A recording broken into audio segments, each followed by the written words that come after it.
Donc, en fait, quand j'ai commencé, je me suis dit Star Trek et les mondes possibles, on commence par où? Hein? C'est vague et c'est vaste comme sujet et je suis contente que Laurence ait fait un peu plus d'analyse du contenu lui-même des épisodes parce que moi, je vais prendre un gros step back et je vais parler vraiment de la sérialité au niveau macro.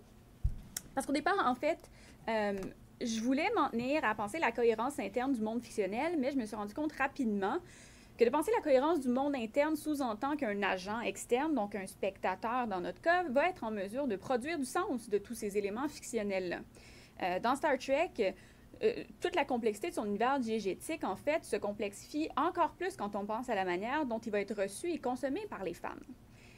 Non seulement les séries ne sont pas produites en ordre chronologique et viennent toujours combler des fragments d'incomplétude de l'univers, mais les fans ne le consomment plus non plus aujourd'hui de manière chronologique. Ça a peut-être été le cas il y a quelques 50 années au début de la série, alors que les fans étaient contraints par les limites de diffusion de la diffusion télévisuelle de la série originale, mais à ce jour, puis on le constate énormément en travaillant sur les émissions, la série d'émissions sur Star Trek du podcast Pop en Stock, la consommation se fait de manière un peu chaotique.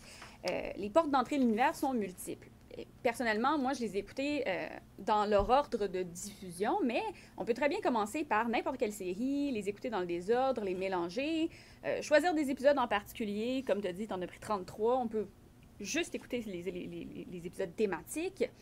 Comment est-ce qu'on peut penser la production de savoir dans un contexte réel où la réception par le spectateur est aussi multiforme? Donc, une théorie des mondes possibles de Star Trek devrait être en mesure de tenir compte de ces trois questions-là. Donc, comment l'univers est-il construit, considérant à la fois le mode de production sérielle et la cohérence interne de l'univers fictionnel? Comment est-ce qu'il peut être appréhendé par un spectateur?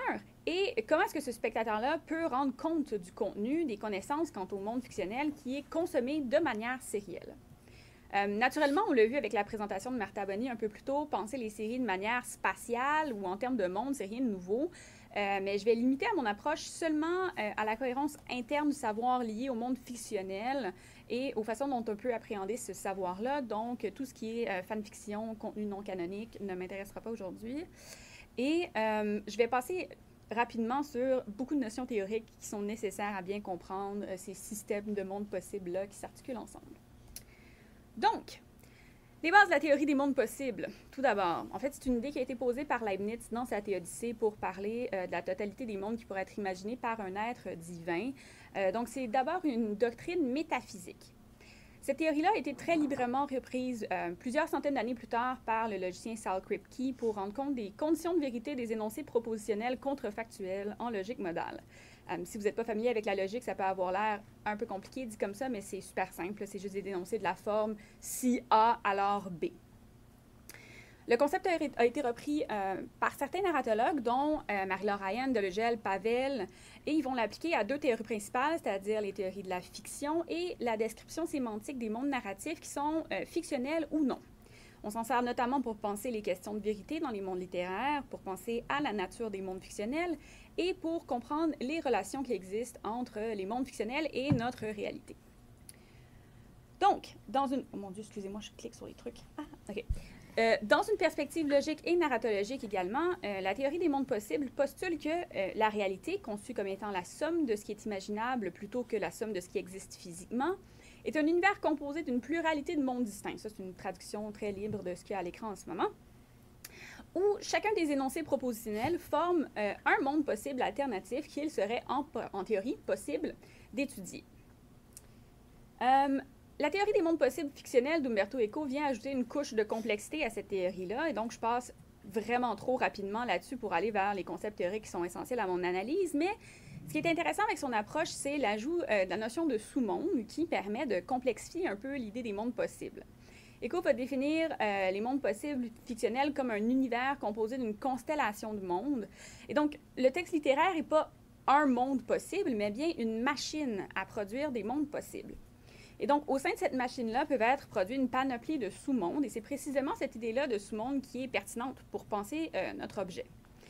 Ce que ça permet, en fait, c'est d'inscrire des mondes au sein d'autres mondes, et donc de penser le monde possible fictionnel comme étant un univers au sein duquel s'inscrivent d'autres sous-mondes, et donc d'être en mesure d'insérer ou d'imbriquer des sous-mondes à part entière ou de les subsumer sous un monde plus large. dans le contexte sériel de Star Trek, où tous les éléments de la franchise vont s'insérer sous la bannière de Star Trek, l'idée de sous-monde va être centrale à mon analyse.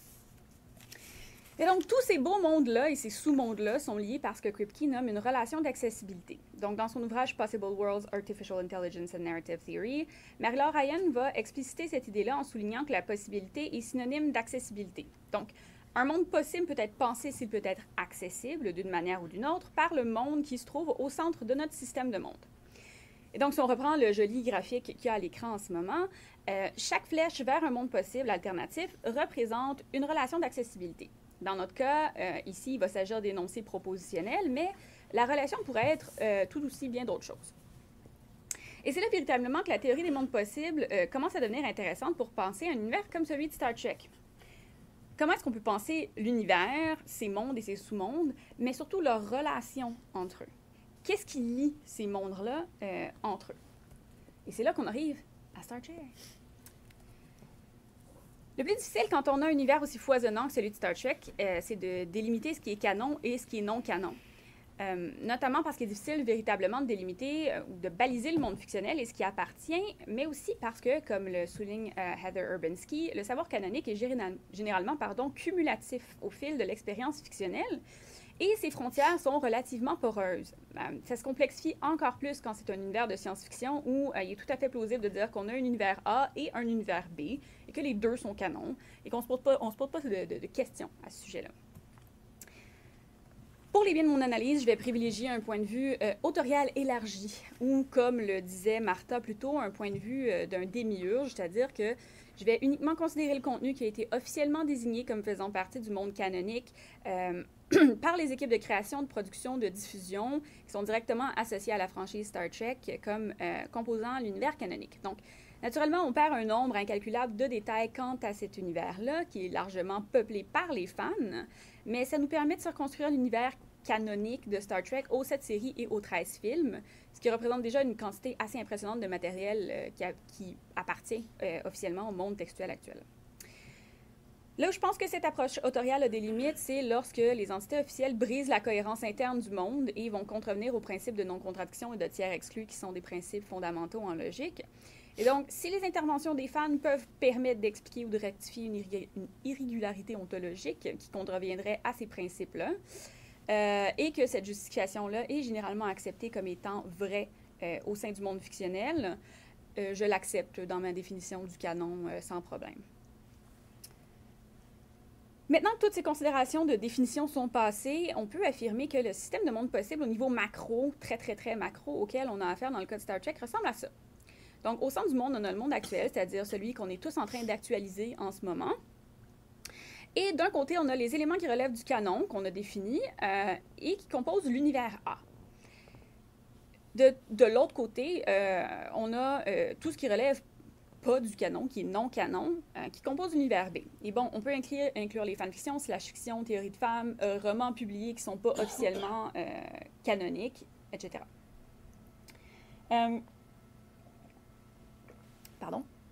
Comme on accepte de se dégager de l'univers B pour se concentrer sur les éléments canoniques, on va recentrer notre centre d'actualisation du point de vue de l'univers canonique. Donc, on se retrouve avec le monde canonique devant nous, qui est un gros cercle jaune.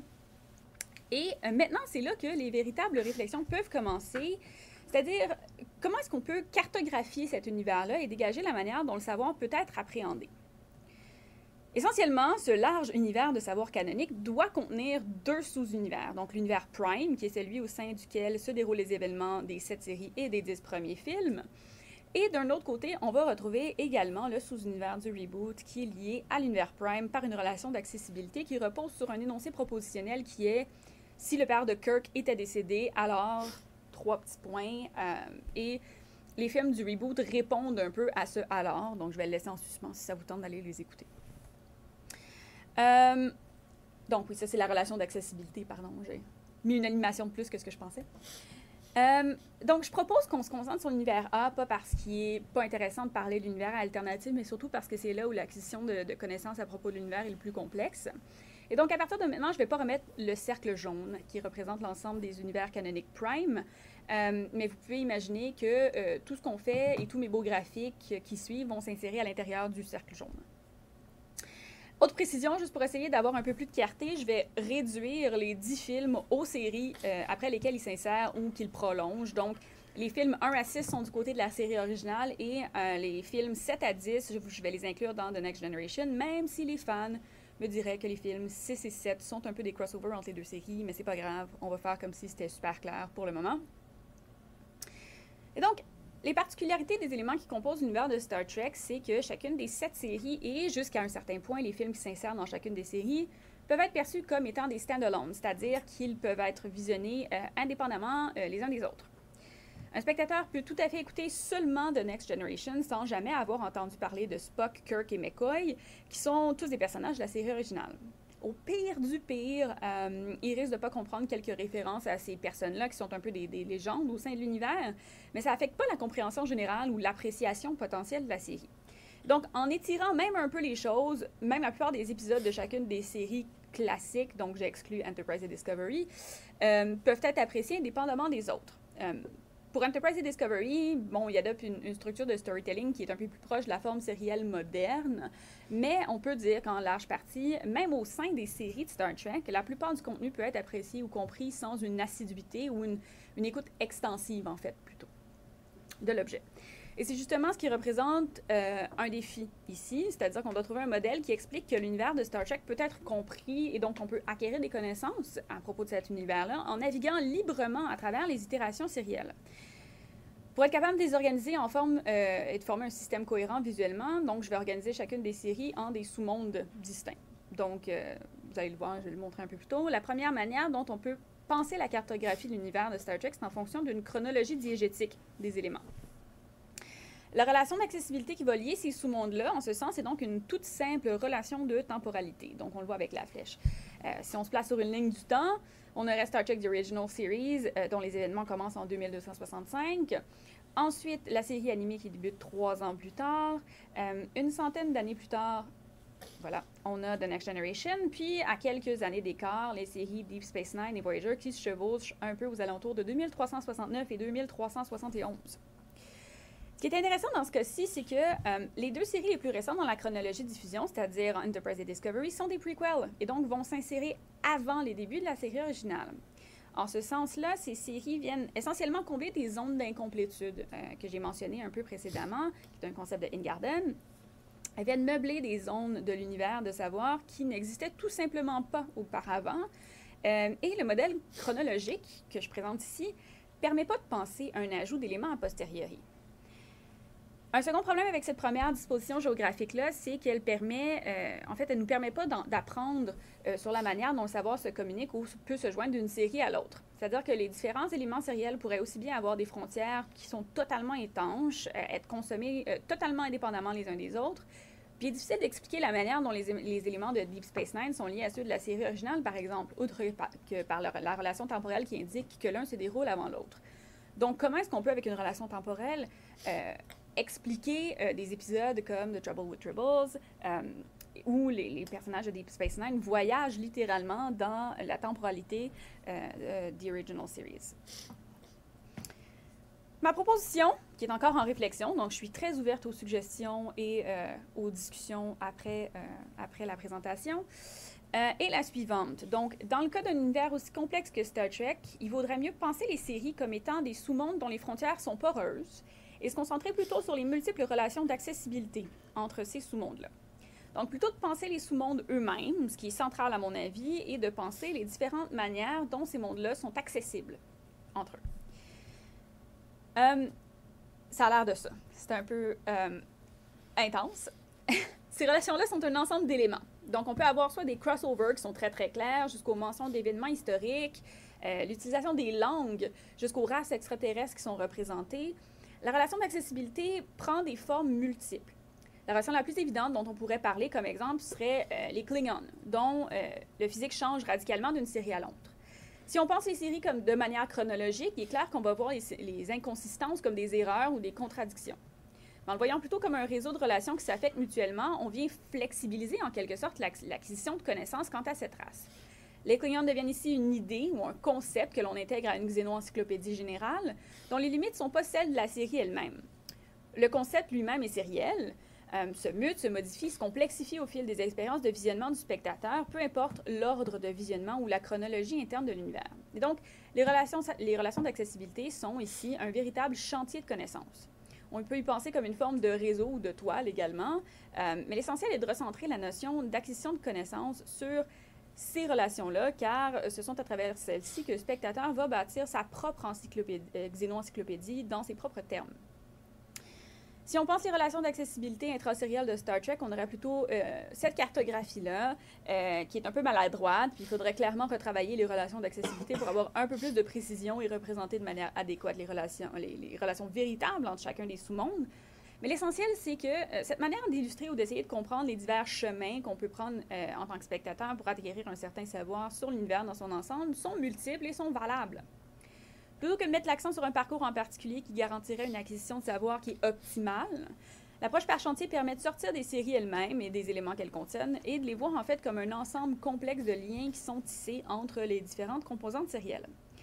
L'ensemble des éléments qui existent dans l'univers doivent être compris en fonction de ces relations-là et non pas en fonction d'un parcours idéal ou d'une chronologie diégétique de diffusion.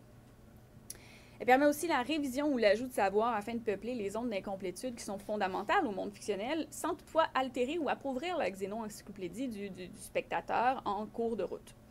Le monde fictionnel étant fondamentalement incomplet, la xéno-encyclopédie de tout spectateur va être aussi, elle, être incomplète tout au long de son apprentissage. Même si on s'attarde aux relations d'accessibilité, le retour en arrière, la réécriture et l'ajout de données qui viennent préciser l'univers sont tout à fait compatibles avec ce type de relation-là.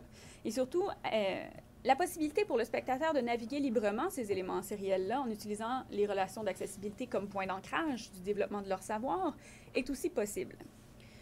Ce que l'approche permet aussi, c'est de se défaire de la chronologie comme manière de valider le savoir acquis. Après avoir suivi les aventures de James T. Kirk et de ses équipiers, ne permet pas nécessairement d'avoir une meilleure compréhension des éléments présentés dans les séries subséquentes. Les approches, les voies pour accéder aux connaissances sont multiples et tout aussi valides les unes que les autres. En ce sens, le fan qui connaît seulement l'univers du reboot connaît bel et bien l'univers de Star Trek. Puis ça, c'est très important pour moi.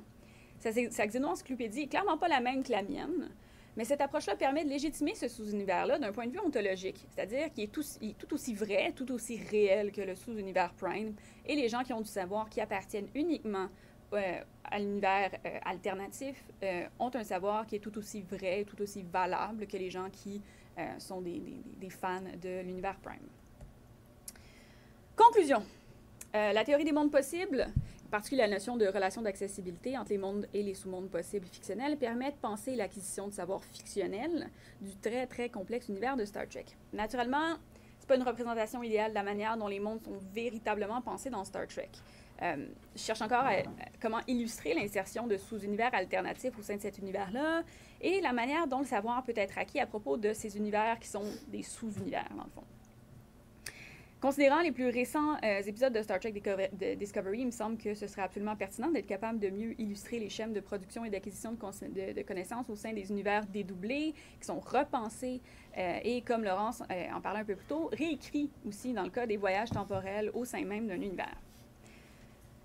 Et donc, finalement, tout comme le processus d'acquisition de connaissances à propos de l'univers fictionnel, ma réflexion est toujours en chantier et je suis en fait très heureuse d'avoir pu partager ces idées-là avec vous et j'ai hâte d'en discuter possiblement après la présentation. Donc voilà. Merci.